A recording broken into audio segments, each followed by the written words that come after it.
இந்த செய்தியை உங்களுக்காக வழங்குவது மீனாஸ் பூஜை பொருட்கள் மற்றும் மீனாஸ் சேமியா. மீனாஸ், இது இல்லம் தேடி வரும் உங்களுக்கான உன்னதம்.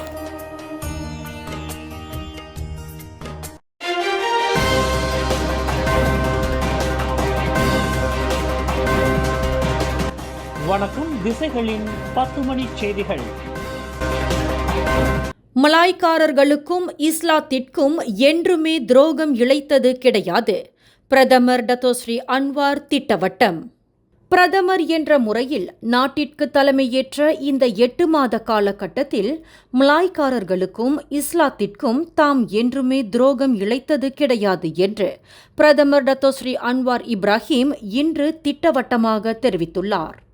அதேவேளையில் பிரதமர் மற்றும் நிதி அமைச்சர் என்ற முறையில் நாட்டின் பணத்தை சூறையாடியது கிடையாது என்றும் மக்களுக்கு அநீதி இழைத்தது கிடையாது என்றும் டத்தோஸ்ரீ அன்வார் குறிப்பிட்டார். தாம் செருப்பு அணிவதை சிலர் குறைப்பட்டுக் கொள்கின்றனர், பரவாயில்லை. ஆனால் மக்கள் பணத்தை சூறையாடியுள்ளேனா, அதிகாரத்தை துஷ்பிரயோகம் செய்துள்ளேனா, அவற்றை முதலில் ஆராயுங்கள் என்று டத்தோஸ்ரீ அன்வார் கேட்டுக்கொண்டார். இன்று கபலாபத்தாஸ் பர்தான் ரிசார்ட்டில் பினாங்கு மாநில அளவிலான மடானி மலேசியா கருத்தரங்கை நிறைவு செய்து வைத்து உரையாற்றுகையில் டத்தோஸ்ரீ அன்வார் மேற்கண்டவாறு கூறினார். பினாங்கு முதலமைச்சர் சோகோன் யோவை ஆதரிப்பதால் மலாய்க்காரர்களின் துரோகியைப் போல் தாம் சித்தரிக்கப்பட்டு வருவதாக டத்தோஸ்ரீ அன்வார் குறிப்பிட்டார். பினாங்கு புவியியல் அரசியல் அமைப்பில் நடப்பு உண்மையை ஏற்றுக்கொள்ள வேண்டும். குறிப்பாக பினாங்கு மாநிலத்தின் மக்களின் அடர்த்தி நிலையை அடிப்படையாக கொண்டு எடுக்கப்படும் முடிவுகள் நாட்டின் அமைதி மற்றும் சுபிட்சத்தை கருத்தில் கொண்டு சோகோன் யோவை ஆதரிக்கிறேன். அதற்காக மலாய்க்காரர்களுக்கும் இஸ்லாத்திற்கும் துரோகம் இழைத்துவிட்டதாக பொருள் கொள்ள வேண்டாம் என்று பிரதமர் தமது உரையில் விளக்கினார். வறிய நிலையில் உள்ளவர்கள் என்று வகைப்படுத்தப்பட்டு அரசாங்கத்தின் ரொக்க உதவித்தொகையை பெற்று வருகின்ற மக்கள் நாளை ஜூலை 17ஆம் தேதி திங்கட்கிழமை முதல் மாதத்திற்கு 100 வெள்ளி வீதம் 6 மாத காலத்திற்கு தலா 600 வெள்ளிக்குரிய மளிகை சாமான்களை வாங்கிக் கொள்வதற்காக அவர்களுக்கான உதவி பணம் வங்கி கணக்கில் சேர்க்கப்படும் என்று அரசாங்கம் அறிவித்துள்ளது. இதன் வழி மக்கள் தங்களின் வங்கி கார்டை பயன்படுத்தி ஒவ்வொரு மாதமும் தலா 100 வெள்ளிக்குரிய அத்தியாவசிய பொருட்களை முக்கிய பேரங்காடி மையங்களில் வாங்கிக் கொள்ள முடியும் என்று நிதி அமைச்சு இன்று வெளியிட்டுள்ள ஓர் அறிக்கையில் தெரிவித்துள்ளது. வரும் சட்டமன்ற தேர்தலை முன்னிட்டு மலேசிய சோசலிச கட்சியான PSM இன்று தனது 2வது வேட்பாளரின் பெயரை அறிவித்தது. தொழிலாளர்களின் உரிமை போராட்டத்தை முன்னிறுத்தி தனது சேவையை விஸ்தரித்துள்ள PSM கட்சி தனது பொது செயலாளர் சிவராஜனை ஸ்லாங்கூர் கொத்தடாமன்சாரா தொகுதியில் களம் இறக்குவதாக கட்சியின் தேசிய தலைவர் டாக்டர் மைக்கேல் ஜெயக்குமார் அறிவித்துள்ளார். PSM கட்சியின் மூத்த உறுப்பினரான சிவராஜன் 30 வருட அனுபவமுள்ள உயர்தர வேட்பாளர் என்று டாக்டர் மைக்கேல் ஜெயக்குமார் வர்ணித்துள்ளார். கடந்த 2008 பொது தேர்தலில் கொத்தாடாமன்சாரா தொகுதியில் பக்கத்தான் ராயட் சின்னத்தில் போட்டியிட்டு PSM கட்சியின் முன்னாள் தலைவர் டாக்டர் நசீர் ஹஷிம் மகத்தான வெற்றி பெற்றார் என்பதுடன் PSM கட்சியின் முதலாவது சட்டமன்ற உறுப்பினராக ஸ்லாங்கூர் சட்டமன்றத்தில் கால் பதித்தார். கடா மந்திரி பசார் முகமது சன்னூசி முகமது நூரின் டிக்டாக் சமூக வலைதள கணக்கை அரசாங்கம் முடக்கிவிட்டதாக கூறப்படுவதை உள்துறை அமைச்சர் டத்தோஸ்ரீ சைஃபுடின் நசுத்தியோன் இஸ்மாயில் மறுத்துள்ளார். யாருடைய டிக்டாக் கணக்கை முடக்குவதற்கு அரசாங்கத்திற்கு அதிகாரம் இல்லை. காரணம், டிக்டாக் சமூக வலைதளத்தை சீனாவில் உள்ள பைட் டான்ஸ் லிமிடெட் என்ற நிறுவனம் நிர்வகித்து வருகிறது என்று சைஃபுடின் தெரிவித்தார். சனூசியின் டிக்டாக் கணக்கை முடக்குவதில் நேரத்தை செலவிடுவதை காட்டிலும் பக்கத்தான் ஹரப்பானுக்கு மற்ற வேலைகள் நிறைய உண்டு என்று சைஃபுடின் விளக்கினார். பெரிக்கத்தான் நேஷனலுக்கு எதிராக சுமத்தப்படும் குற்றச்சாட்டுகளுக்கு பதிலடி கொடுக்கும் வகையில் செயல்பட்டு வந்த தமது டிக்டாக் கணக்கை பக்கத்தான் ஹரப்பான் அரசாங்கம் முடக்கிவிட்டதாகவும் தற்போது மலேசியா வடகொரியாவைப் போல மாறி வருகிறது என்றும் கடா மந்திரி பசார் சனூசி இன்று பகிரங்கமாக குற்றஞ்சாட்டியிருந்தார்.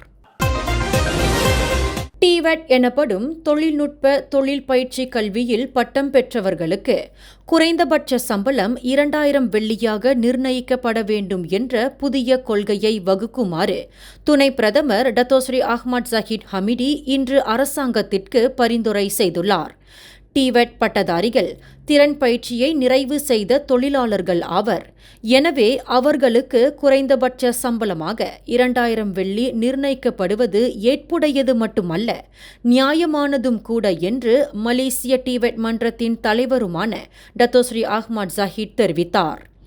SPM அல்லது STPM கல்வியை முடித்தவர்கள் தொழில்துறையில் பணியில் இணையும் போது அவர்களுக்கு குறைந்தபட்ச சம்பளமாக 1500 வெள்ளி வழங்கப்படும் போது டிவெட் பட்டதாரிகளுக்கு குறைந்தபட்சம் 2000 வெள்ளி சம்பளம் வழங்கப்படுவதே ஏற்புடையதாகும் என்று அஹ்மத் ஜஹீர் விளக்கினார். மீனாஸ் பூஜை பொருட்கள் மற்றும் சேமியா இறைமணமிக்க பூஜை பொருட்கள் உங்கள் இல்லம் மணக்க இதமான சுவையில் நாளும் உங்கள் பொழுதுகள் இனிக்க இன்று வாங்கிடுங்கள். மீனாஸ் பூஜை பொருட்கள் மற்றும் சேமியா உன்னத தரத்தில் உங்களுக்காக மீனாஸ் தயாரிப்புகளை எப்போதும் வாங்கிடுங்கள். மீனாஸ், இது இல்லம் தேடி வரும் உங்களுக்கான உன்னதம். கிளாந்தான் மாநிலத்தில் சிகை அலங்கரிப்பு நிலையம் ஒன்றில் ஆண் வாடிக்கையாளருக்கு பெண் பணியாளர் முடித்திருத்திய குற்றத்திற்காக கொத்தபாரு நகராண்மை கழகம் 100 வெள்ளி அபராதம் விதித்தது. கடந்த வாரம் கொத்தபாரு நகரில் நகராண்மை கழக அமலாக்க பணியாளர்கள் திடீர் சோதனை செய்தபோது ஆண் வாடிக்கையாளருக்கு முடித்திருத்திக் கொண்டு இருந்த பெண் பணியாளர் பிடிபட்டார். அவருக்கு விதிக்கப்பட்ட 100 வெள்ளி அபராத தொகையை அந்த சிகை அலங்கரிப்பு நிலையத்தின் உரிமையாளர் 4 நாட்களுக்கு முன்பு செலுத்திவிட்டதாக கிளாந்தான் மாநில தியோங்ஹுவா சமூக இயக்கத்தின் தலைவர் ஒய் போ சூன் தெரிவித்தார். அபராத தொகையை செலுத்துவதற்கு நகராண்மை கழக அலுவலகத்திற்கு சம்பந்தப்பட்ட பெண் பணியாளரை தாம் அழைத்து சென்றபோது அந்த பெண் குற்றத்தை ஒப்புக்கொண்டதாக ஒய் போ சூன் குறிப்பிட்டார். கில்லானில் அரசாங்க மருத்துவமனையின் கவனக்குறைவினால் 10 வயது சிறுமி மரணம் அடைந்ததாக கூறப்படும் விவகாரம் தொடர்பில் போலீசாரின் விசாரணை அறிக்கைக்காக சுகாதார அமைச்சு காத்திருப்பதாக அதன் அமைச்சர் டாக்டர் ஜலிஹா முஸ்தபா தெரிவித்துள்ளார். தற்போது இந்த விவகாரத்தை போலீசார் விசாரணை செய்து வருவதாக குறிப்பிட்ட அமைச்சர், இது குறித்து மேலும் விளக்கம் அளிக்கப்படுவதற்கு முன்னதாக இதில் சம்பந்தப்பட்டுள்ள அனைத்து தரப்பினரிடம் இருந்தும் தகவல்களை பெற வேண்டிய அவசியம் சுகாதார அமைச்சுக்கு இருப்பதாக குறிப்பிட்டார். அதேவேளையில் சிறுமி மரணம் தொடர்பில் உறுதிப்படுத்தப்படாத எந்த தகவலையும் பகிர்ந்து கொள்ள வேண்டாம் என்று பொதுமக்களை டாக்டர் ஜலிஹா முஸ்தபா கேட்டுக்கொண்டார். 6 மாநிலங்களில் நடைபெறவிருக்கும் சட்டமன்ற தேர்தலில் போட்டியிடுவதில்லை என்ற மாசிசாவின் நிலைப்பாடு தீர்க்கமானது, உறுதியானது என்று அக்கட்சியின் தேசிய தலைவர் டத்தோஸ்ரீ டாக்டர் வி காசியாங் இன்று திட்டவட்டமாக தெரிவித்துள்ளார். இவ்விவகாரத்தில் மாசிசா தனது நிலைப்பாட்டை மாற்றிக்கொள்ளும் என்ற பேச்சுக்கே இடமில்லை என்று அவர் உறுதியாக கூறினார். அதேவேளையில் மாசிசா வாக்குறுதி அளித்து இருப்பதைப் போல பரிசான் நேஷனலின் தேர்தல் பிரச்சாரத்திற்கு உதவிகரம் நீட்டும் என்று வி காசியாங் குறிப்பிட்டார். இன்று ஸ்லாங்கூர் மாநில மாசிசா பேராளர் மாநாட்டில் கலந்து கொண்ட பின்னர் செய்தியாளர்களிடம் பேசுகையில் வி காசியாங் இதனை தெரிவித்தார்.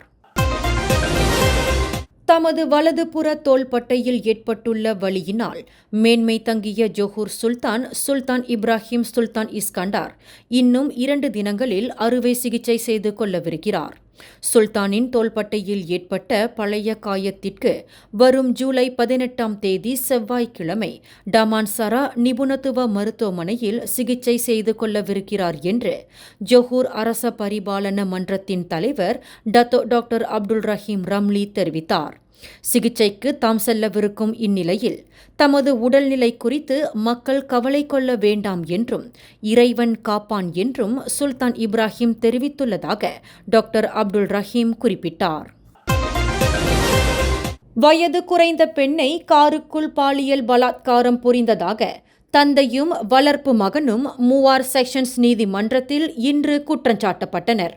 77 வயது தந்தையும் 21 வயது வளர்ப்பு மகனும் கடந்த 2017 ஆண்டு மே 25 தேதி மாலை 5:15 மணியளவில் ஜொஹூர் குலுவாங் ஜலான் கினபாலுவில் இக்குற்றத்தை புரிந்ததாக நீதிமன்றத்தில் தெரிவிக்கப்பட்டது.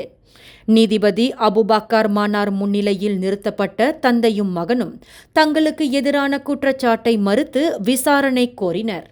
இதனைத் தொடர்ந்து ஒரு நபர் உத்தரவாதத்துடன் வளர்ப்பு மகனை 12,000 வெள்ளி ஜாமீனிலும் தந்தையை 15,000 வெள்ளி ஜாமீனிலும் விடுவிக்க நீதிமன்றம் அனுமதியளித்தது. வரும் சட்டமன்ற தேர்தலை முன்னிட்டு கெடா மாநிலத்தில் உள்ள வாக்காளர்களுக்கு ரொக்கத்தொகை வழங்கும் நிகழ்வு தொடங்கிவிட்டதாக கூறப்படுவதை பரிகத்தான் நேஷனல் மறுத்துள்ளது.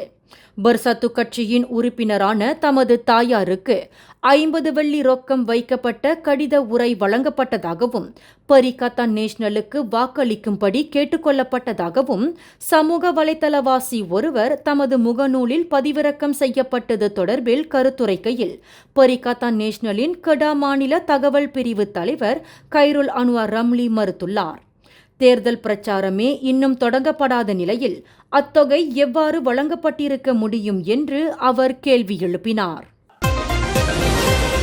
வாகனம் ஒன்று வேக கட்டுப்பாட்டை இழந்து மரத்தில் மோதி விபத்துக்குள்ளானதில் 3 உயிரிழந்ததுடன் ஒருவர் படுகாயத்திற்கு ஆளாகினார். இச்சம்பவம் இன்று காலை 11:30 மணியளவில் சரவா சிபு ஜலான் டெசோன் என்ற இடத்தில் நிகழ்ந்தது.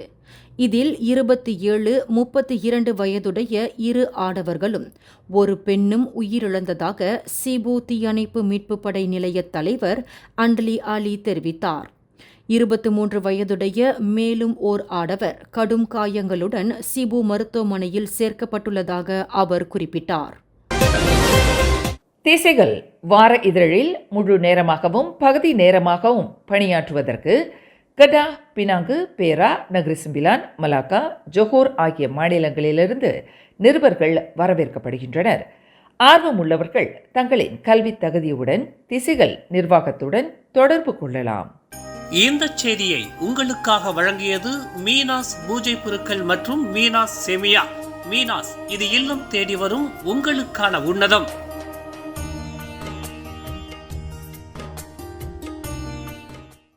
மேலும் செய்திகளை தெரிந்து கொள்ள கீழே இருக்கும் பெல் பட்டனை அழுத்துங்கள். உங்கள் மகிழ்ச்சியை வெளிப்படுத்த லைக் மற்றும் ஷேர் செய்யுங்கள். தொடர்ந்து திசைகளோடு இணைந்திருக்க சப்ஸ்கிரைப் செய்யுங்கள்.